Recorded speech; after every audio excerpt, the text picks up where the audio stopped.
Hey everyone, it's Rob, and welcome back to Starfield Pulse Episode 6 for Monday, July 31st, 2023. This is your weekly podcast on all things Starfield. We record live every Monday on Twitch at around 8 p.m. Central. We usually start recording a few minutes later, have a little bit of a before and after party, if you will. You can then watch or listen to the show the following Tuesday on either Spotify, Apple Podcasts, or wherever you get your podcasts at, as long as that is Spotify or Apple Podcasts. You can also watch it on my YouTube later on at YouTube/RobUnwraps. We are now only, by the time most of you see this or listen to it, a month away from early access to Starfield. Yes, the game does release on September 6th, so release is officially still a little bit further away. However, I'm sure most of you are probably going to get a hold of this in the early access period, so within the next 31 days, you will have Starfield, the newest IP from Bethesda Game Studios, in your hands. It's crazy, right? Bethesda's new opus in your hands for you to play, month away. Get the excitement going.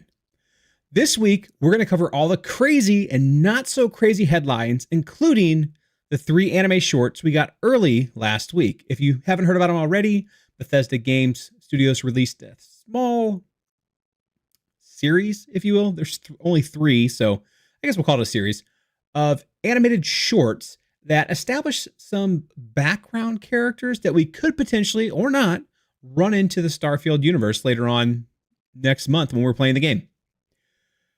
Microsoft has talked about their plans, apparently, at Gamescom.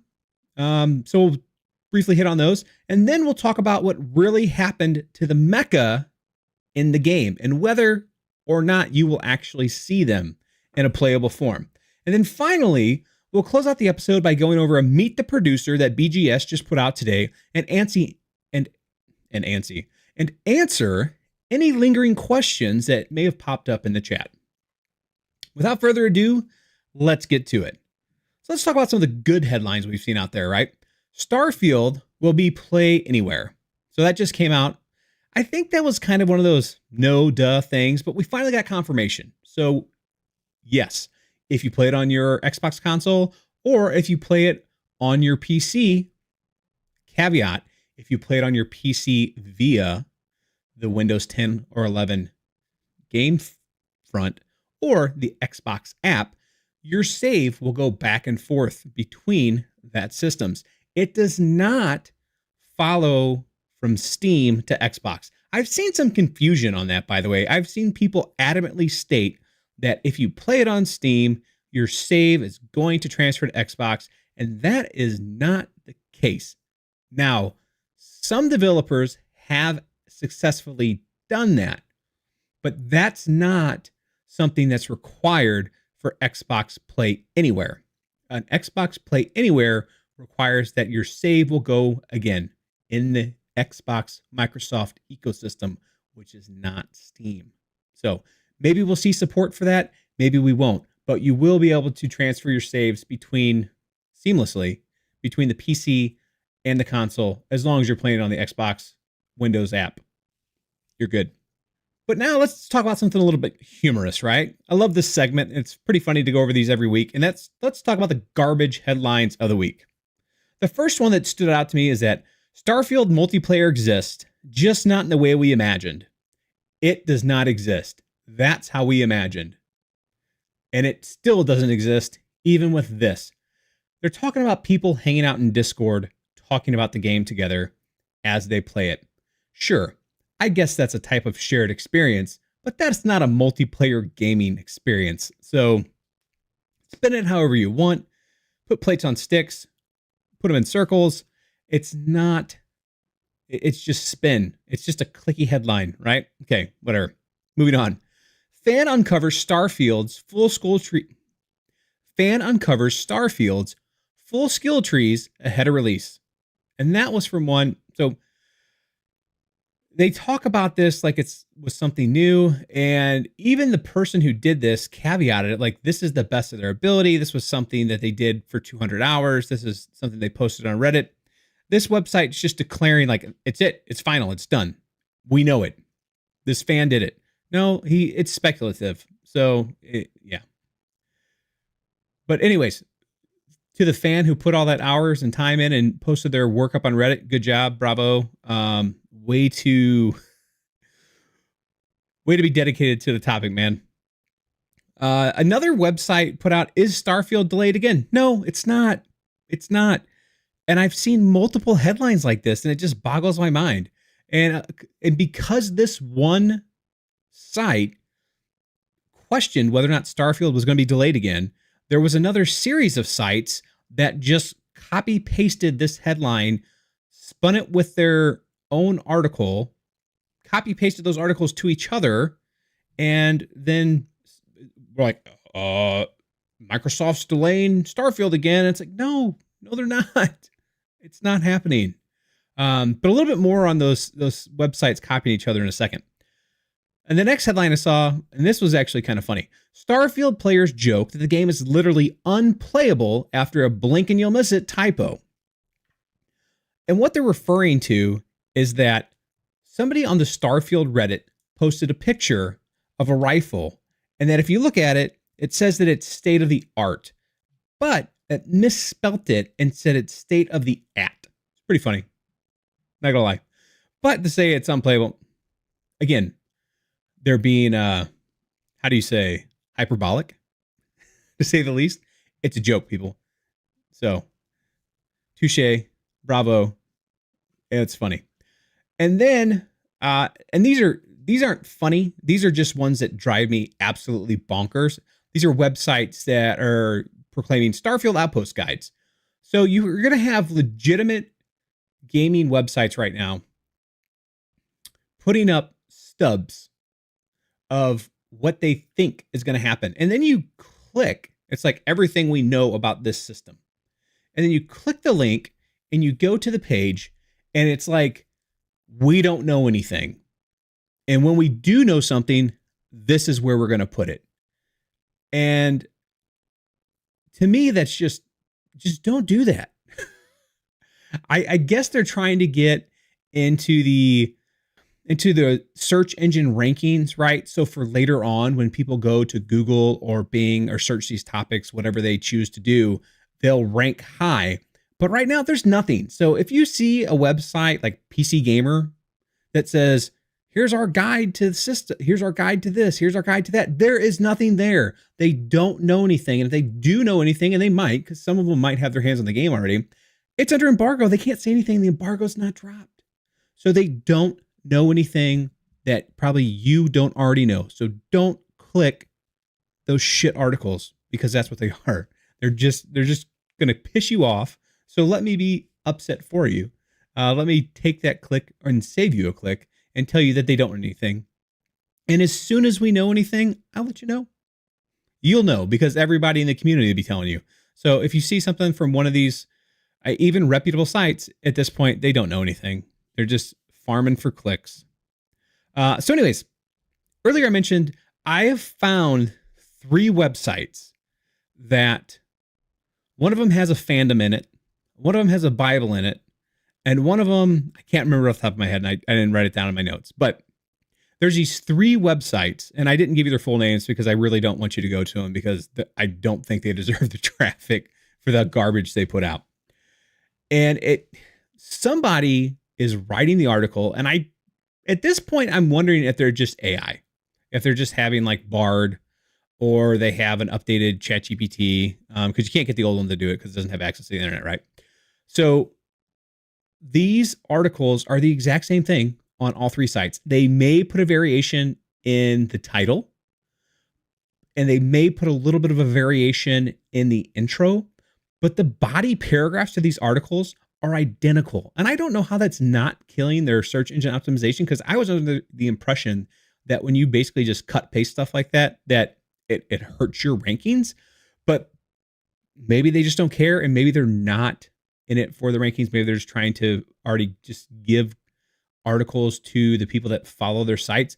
But it's just baffling to me that they just wholesale rip one another off. And I don't know that they're stealing. It could be that they're all part of, what's the word? Not a league, but they're under like one umbrella where they kind of host each other's contents. But it's funny because they're the exact same thing. So I just kind of noticed that today when I was going through some of these articles, doing a little bit of research for the Run of Show, and I was like, these are word for word the same paragraphs appearing in this article on the same subject across these 3 websites. So I just felt like the need to share that with one another. And then this one, again, from a reputable website, 7 reasons why I'm more excited about Star Wars Outlaws than Starfield. You're going to see these comparisons, right? So, hey, I'm excited for Star Wars Outlaws, right? By all accounts, it's going to be a banger of a game. I like open world games. I like that sense of exploration. I typically like not all of Ubisoft's games, but I enjoy the new Assassin's Creeds. I'm hit or miss with the Starfield or the Far Cry's. I'll play a little bit. I usually don't stick around for the whole thing, but I definitely play through the entirety of the campaigns and the divisions, and I'm looking forward to this because anything that Massive is going to make, I'm going to play, and I'm going to play this game. So it's inevitable that we see these comparisons, and we'll probably see more and more of it as we learn more about Star Wars Outlaws and get closer to its release. So I told you we'd talk about Microsoft's plans at Gamescom. Microsoft's going to be there. Apparently they're planning to have their largest booth ever, but they're not going to have Starfield playable on the floor. Reason being, this game is just too big. There is too much going on in this game to give somebody a good vertical slice to play and come away satisfied within a short period of time to where you could actually have a demo and not have people just sitting at stations and camping out for, hours at a time. That's why you're not going to have it there. You're probably going to have hands-ons with influencers and games media behind closed doors. By that time, though, review keys will already be in reviewers' hands. In fact, the embargo may be up, right? So at that point, because it's a few days before early access, the embargo could be up. We could actually have reviews by that point in time. Probably not day one, but by the end of show, I would not be surprised if we actually have the review embargo up and you have all the information that you want about the game. So there wouldn't be too much of a point to have that. But what you're going to see is you're going to have like Forza and a few other Microsoft Game Studios games that are going to be coming out in the next, 4 to 6 months. But you won't have Starfield. Let's pivot over to the animated series that they put out earlier this week. And I wanted to show the settled systems where hope is built, because this is something that's created a little bit of a debate within the community, where hope is built. So for those of you that are listening and not actually watching, this is taken in Aquila City, which is Aquila Cheyenne, capital of the Freestar Collective. There's no words, there's no spoken dialogue in these videos. They're just animated shorts.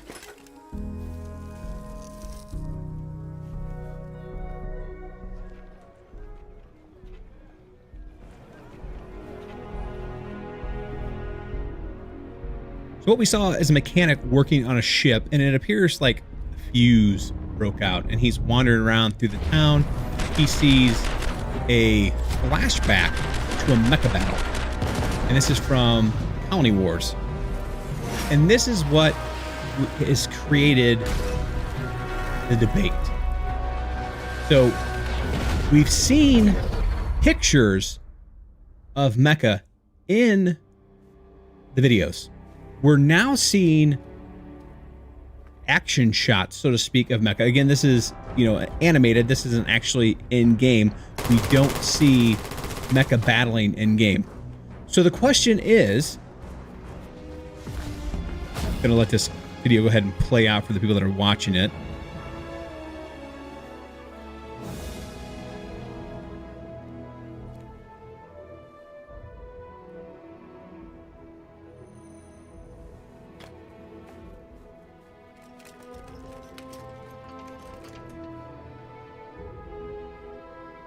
this person just took the part they needed and fixed the ship. They're all excited, and now they're going to take off. So this was somebody that was clearly an orphan, and they got off this planet.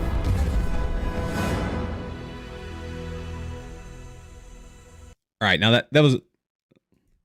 So Vanna, an Aquila City orphan of the famous colony wars, desperately wants to explore the stars, and only one thing stands in her way, a broken ship.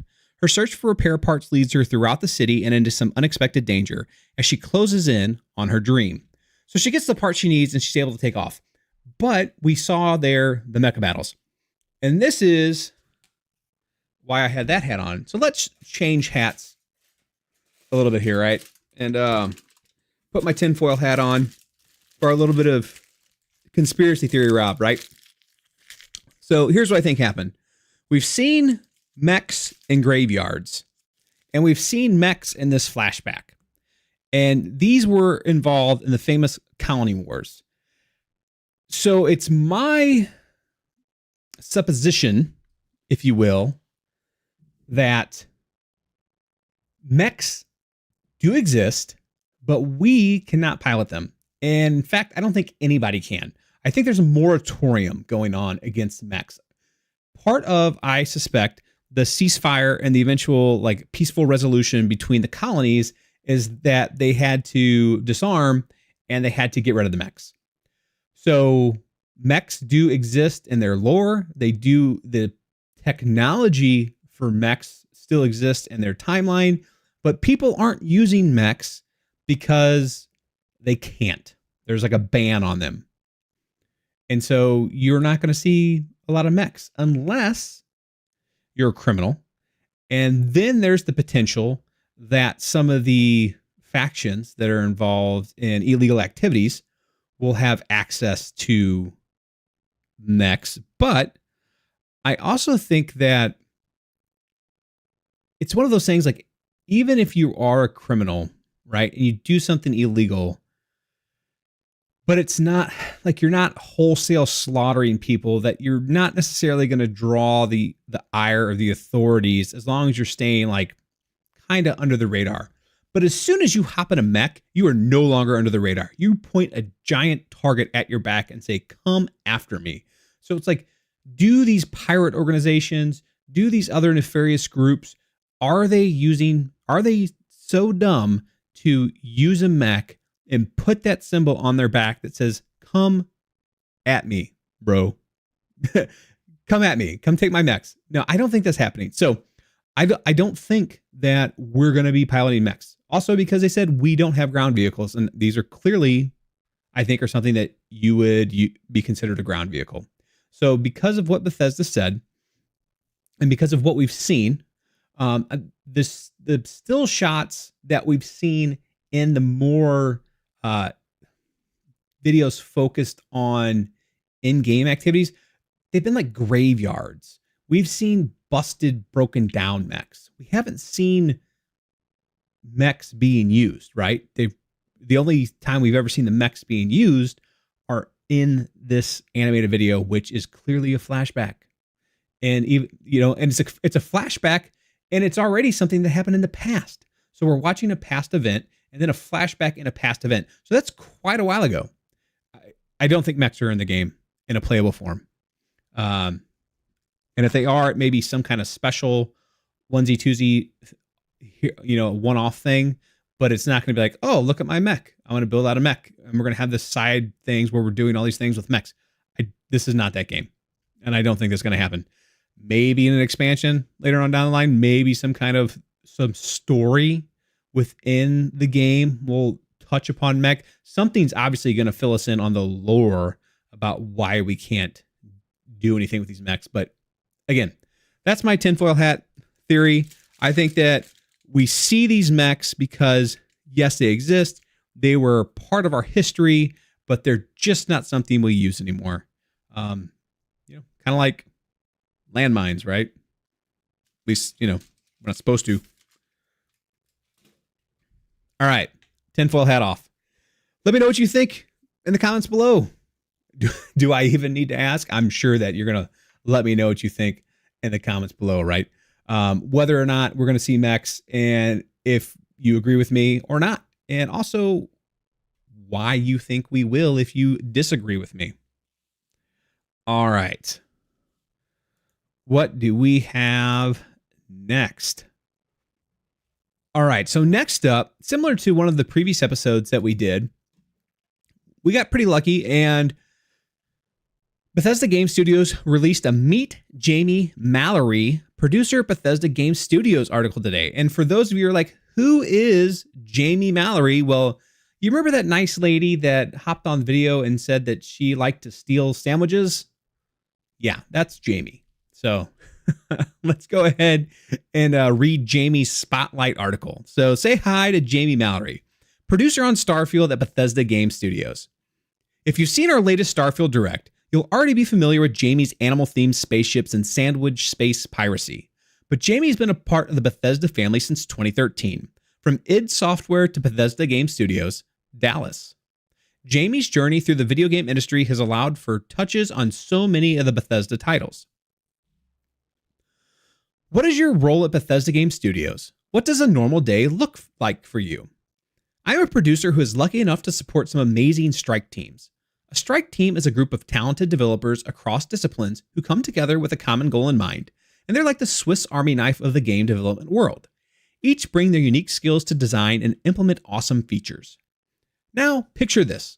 My workday begins with a heroic-sized cup of tea because, let's face it, we all need a little liquid courage to face the challenges ahead.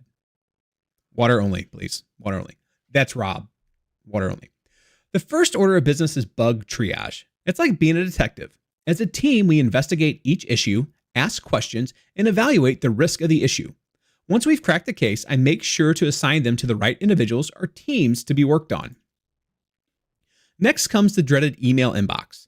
I'm a self-proclaimed inbox zero lady, which means I can't stand to see a bunch of unanswered messages staring at me, judging my productivity.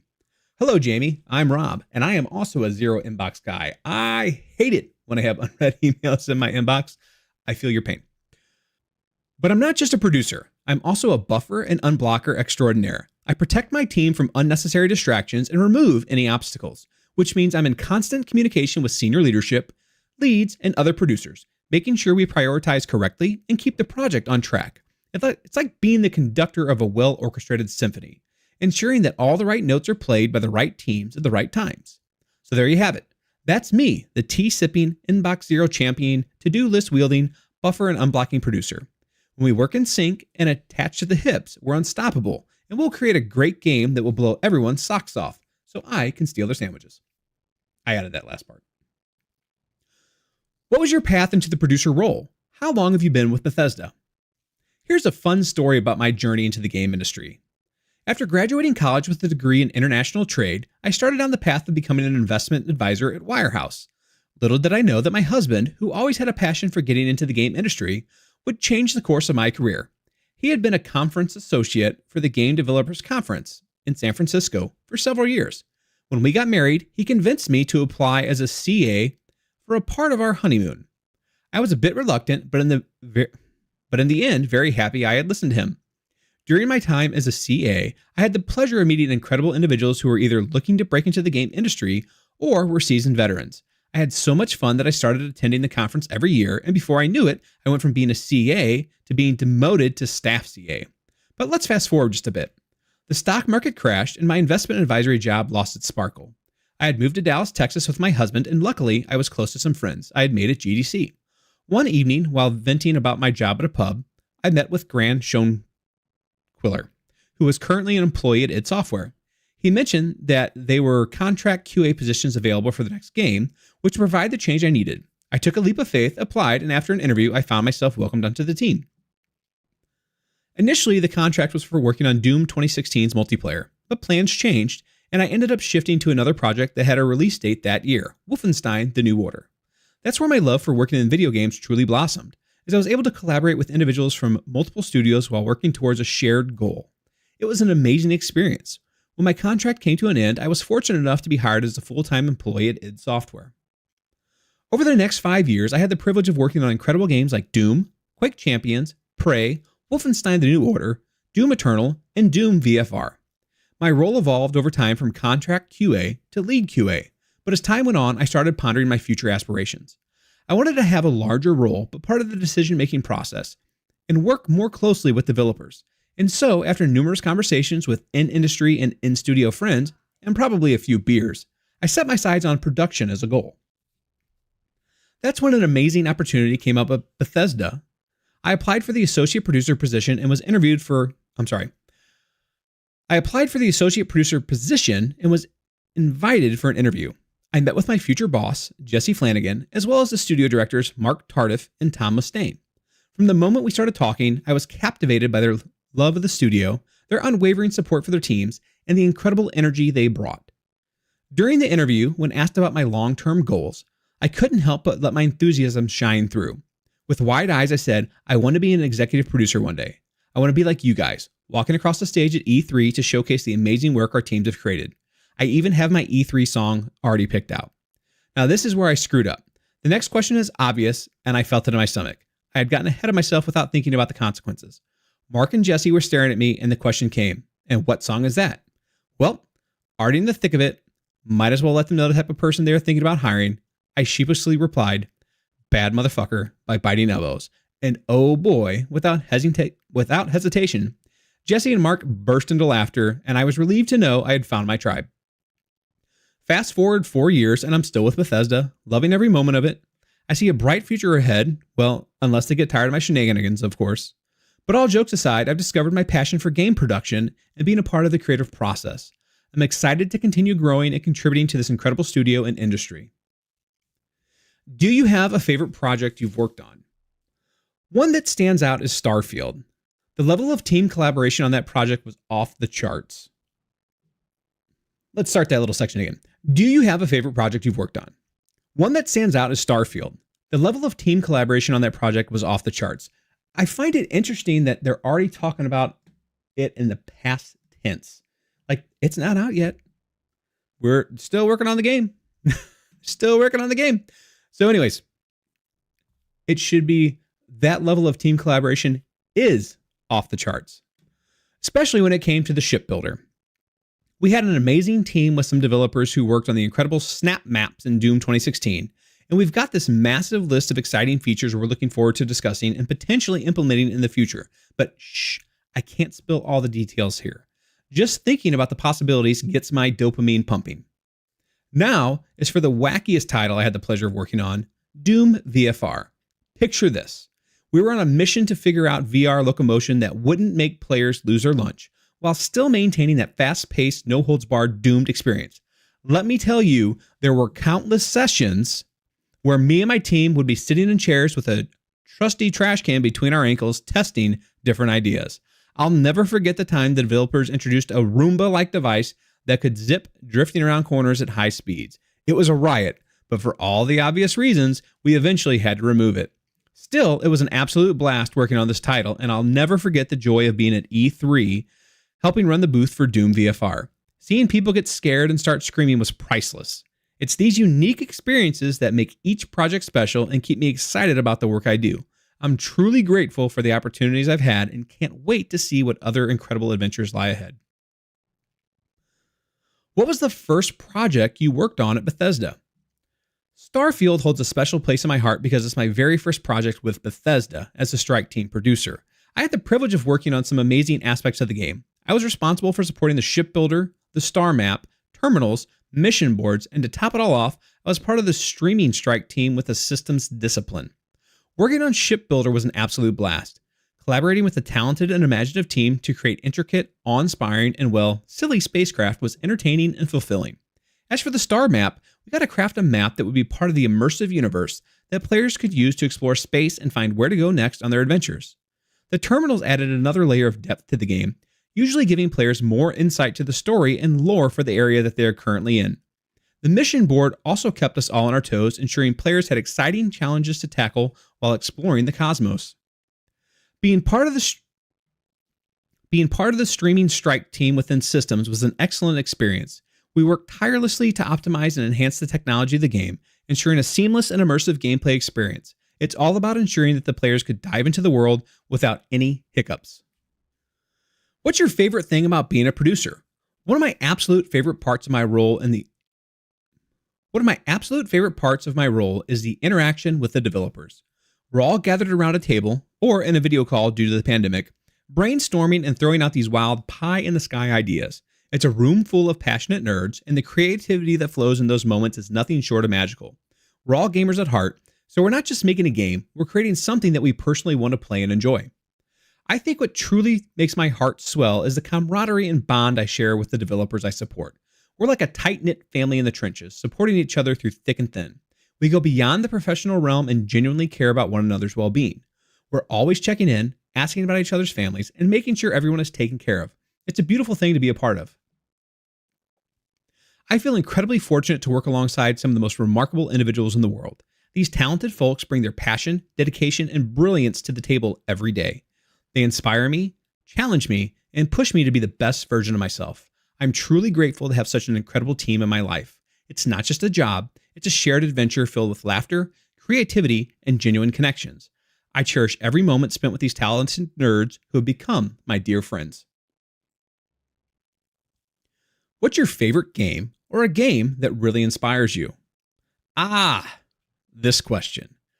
I do not know why this question drives some anxiety. It's like I don't want to pick a few among the many.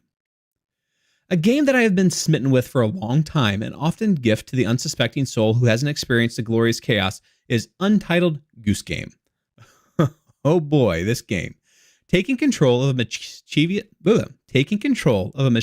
goose and wreaking havoc on unsuspecting people in an English village. It's pure delight for all ages. I followed the development of this game for years, and when it finally launched, House, the brilliant minds behind it, did not disappoint. For a cozy and chill gaming experience, I turned to Animal Crossing New Horizons. This game has a special place in my heart, and I find myself returning to my island year after year, running around, decorating, building, and ensuring that Blathers has a full-stocked museum as a joy. It's a game you can easily pick up and play whenever you have a spare moment or that irresistible itch. The ever-changing events and seasons, the beautiful weather, I once witnessed a double rainbow, and the calming soundtrack make it a perfect escape from the daily, stress-filled hustle. However, let's keep my in-game hours a secret. I suspect they may be somewhere between the 4,000 and 5,000 mark by now. When I'm in the mood for a quick game, I often dive into card games like Slay the Spire or Hearthstone Battlegrounds. They provide the perfect balance of strategy and enjoyment, keeping me entertained in short bursts. As for sandbox games, I have a soft spot for Planet Zoo. Who can resist the adorable platypus in the Wetlands Park? Certainly not me. Another sandbox gem I adore is 2 Points Hospital and its sequel, 2 Point Campus. In fact, I remember when 2 Point Campus came out during QuakeCon last year, a time when my friends and I gathered for an epic multiplayer games LAN party. That release took over my QuakeCon experience entirely. I still feel somewhat bad that I spent a lot of time in a single-player game, but we all had a great time. And let's not forget multiplayer games. Let's start with Destiny 2, a game that has captured my heart. The weapons are fantastic, the environments are breathtaking, and the fast-paced combat makes me feel like an absolute badass. And let's not forget about the jaw-dropping armor sets that make my character look like a true legend. But here's the fun part. They've got a team that knows how to inject some silliness into the mix. From Ace Ventura emotes to hilarious tiny vehicles that make your friends burst into laughter as you zoom past them. It's a delightful blend of epic moments and lighthearted fun. If we're talking about a multiplayer game that will always get my friends to play on any Friday night, then Golf It takes the crown.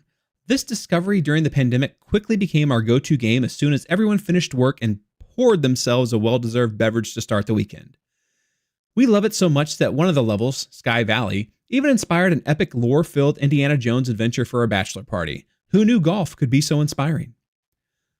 One of the most incredible aspects of my work is the unwavering support and encouragement I receive from my peers and leadership. I'm not shy about coming up with wild and crazy ideas, and instead of shooting them down with a resounding, "You're insane," they will actually consider them. They've always willing to give my ideas a shot while adding their own brilliant twists and turns to the mix.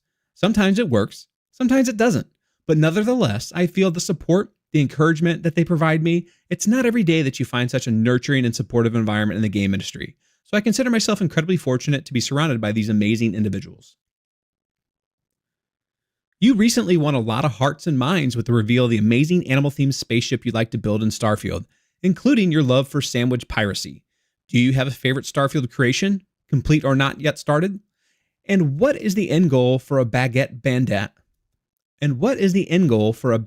bandit? Is there a secret provolone palace on some random planet in the Outer Rim while you're storing all these savory spoils? One of my absolute favorite pastimes is creating unique ships in Shipbuilder, such as the now infamous ship, the HMS Platypus. The idea for the Platypus ship came from a dear friend, Alexis, who happens to be an incredibly talented environmental artist at id Software. She has an undying love for these quirky creatures. Can you blame her? Platypuses are just the epitome of adorable weirdness.